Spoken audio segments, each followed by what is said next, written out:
সেদিনই ছোট্ট ফুডকার্টে খেলাম দারুণ স্বাদের কড়াইশুটির কচুরি। পুরো ভিডিওটা দেখার পর তোমরাই বলো এটা সত্যিই হিডেন জ্যাম কিনা। সকাল বিকাল দুবেলায় তোমরা এই দোকানটা খোলা পাবে, আর ওনার কিন্তু নিজস্ব হোম ডেলিভারি সার্ভিসও আছে।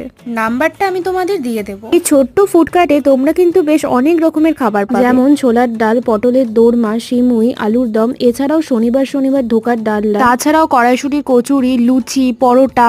আমরা নিয়েছিলাম কড়াইশুটির কচুরি, যেটা 10 টাকা পিস, আর ভেতরে পুরের পরিমাণ যথেষ্ট ছিল, আর সাইজে কিন্তু বেশ বড় ছিল। কচুরির সাথে সাধারণত ঘুগনি দেওয়া হয়, কিন্তু আমরা নিয়েছিলাম 1 প্লেট আলুর দম। তাছাড়াও নিয়েছিলাম একটা ছাতুর কচুরি, যেটা ছিল 7 টাকা পিস, সাইজে বেশ বড় ছিল, আর ভেতরে কিন্তু পুরের পরিমাণ যথেষ্ট ছিল। কচুরি ছাড়াও লুচিগুলোও কিন্তু সাইজে এখানে বেশ বড়। আর 1 প্লেট আলুর দমের দাম এখানে 25 টাকা, যেখানে 6 পিস আলু থাকে। এই আলুর দমের সাথে কড়াইশুটির কচুরি খেতে কিন্তু বেশ ভালো লাগে। তাছাড়াও এখানে আলুর পরোটাও পাওয়া যায়, ভেতরে পুরের পরিমাণ বেশ অনেকটাই থাকে। দোকানটা আছে সাঁতরাগাছি কেদারনাথ ইনস্টিটিউশনের সামনে, রায় মেডিকেলের একদমই অপোজিটে।